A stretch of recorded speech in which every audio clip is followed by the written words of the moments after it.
Diamond chart pattern. एक परिभाषा।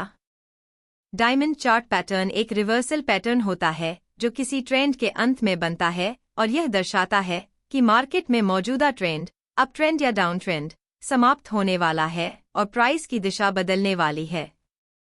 यह पैटर्न चार्ट पर डायमंड के आकार का दिखता है, इसलिए इसे डायमंड पैटर्न कहा जाता है। 2. फॉर्मेशन। डायमंड पैटर्न के बनने की प्रक्रिया में प्राइस की पहले विस्तारित, ब्रॉडनिंग मूवमेंट और फिर संकुचित, नैरोइंग मूवमेंट शामिल होती है। इसे 2 भागों में बांटा जा सकता है। ब्रॉडनिंग फेज, इसमें प्राइस पहले हायर हाइस और लोअर लोज बनाता है, जिससे चार्ट पर एक चौड़ा आकार, एक्सपांशन, बनता है।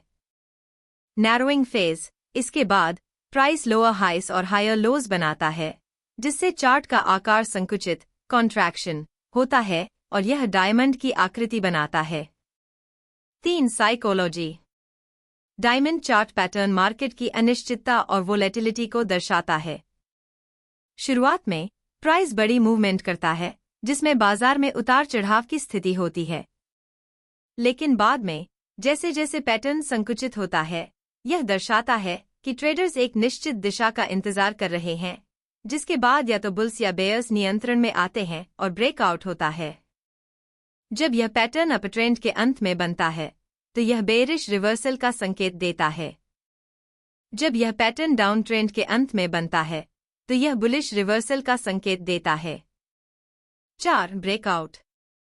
डायमंड पैटर्न में ब्रेकआउट तब होता है जब प्राइस पैटर्न से बाहर निकलता है, यानी या तो ऊपर की ओर बुलिश ब्रेकआउट या नीचे की ओर बियरिश ब्रेकआउट। ब्रेकआउट की दिशा प्राइस की आगे की मूवमेंट को तय करती है। 5. वॉल्यूम। वॉल्यूम शुरू में अधिक होता है जब प्राइस ब्रॉडनिंग फेज में होता है और पैटर्न बनता है।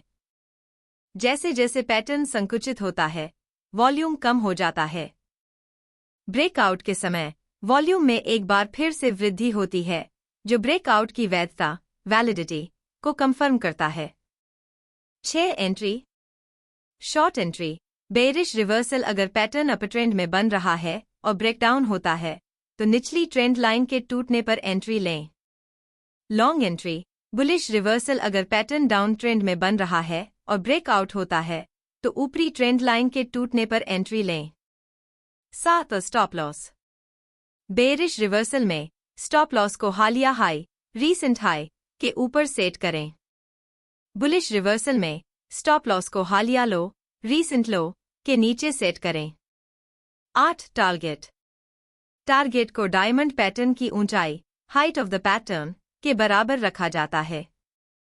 अगर डायमंड की ऊंचाई 50 रुपये है, तो ब्रेकआउट के बाद टारगेट भी लगभग 50 रुपये होना चाहिए। Step by step example. मान लीजिए एक स्टॉक XYZ अपट्रेंड में है और डायमंड पैटर्न बनाना शुरू करता है। एक ब्रॉडनिंग फेज। प्राइस पहले 500 रुपये से 550 रुपये तक जाता है और फिर गिरकर 470 रुपये तक आता है। फिर प्राइस 580 रुपये तक जाता है और फिर 460 रुपये तक गिरता है। अब हमने देखा कि प्राइस हायर हाइस और लोअर लोज बना रहा है, जिससे पैटर्न चौड़ा हो रहा है। 2. Narrowing phase. अब प्राइस 570 रुपये तक जाता है, लेकिन पहले जितना ऊपर नहीं जाता। फिर यह 480 रुपये तक आता है, लेकिन पहले जितना नीचे नहीं गिरता। इसके बाद प्राइस 560 रुपये तक जाता है और फिर 490 रुपये तक आता है। अब हमने देखा कि प्राइस लोअर हाइस और हायर लोज बना रहा है, जिससे पैटर्न संकुचित हो रहा है और डायमंड आकार का बन रहा है। 3. ब्रेकआउट। प्राइस निचली ट्रेंड लाइन को तोड़ता है और 490 रुपये से नीचे गिरता है। एंट्री। आप इस समय शॉर्ट पोजीशन ले सकते हैं, क्योंकि यह संकेत है कि बेयरिश रिवर्सल हो रहा है। 4. Volume confirmation. ब्रेकडाउन के समय वॉल्यूम बढ़ता है, जो इस बात की पुष्टि करता है कि ब्रेकडाउन वैलिड है। 5. Stop loss. स्टॉप लॉस को हालिया हाई 560 रुपये के ऊपर 565 रुपये पर सेट करें, ताकि अगर प्राइस फिर से ऊपर जाता है तो आपका नुकसान सीमित हो। 6. टारगेट। पैटर्न की ऊंचाई 120 रुपये है, ₹580 माइनस ₹460। इसलिए आपका टारगेट ₹490 से ₹120 कम यानी ₹370 होना चाहिए। सारांश। परिभाषा: डायमंड पैटर्न एक रिवर्सल पैटर्न है।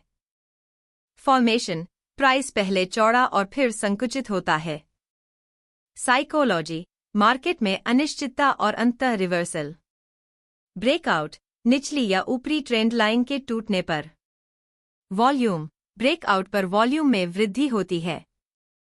एंट्री: ब्रेकडाउन या ब्रेकआउट के समय। स्टॉप लॉस: हालिया हाई या लो के पास।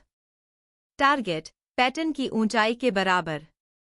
इस उदाहरण में डायमंड पैटर्न का एक काल्पनिक उदाहरण है जो आपको दिखाता है कि कैसे पैटर्न बनता है और ट्रेडिंग निर्णय लेते समय इसका उपयोग कैसे किया जा सकता है। वास्तविक बाजार स्थितियों में हमेशा तकनीकी विश्लेषण और जोखिम प्रबंधन का पालन करें।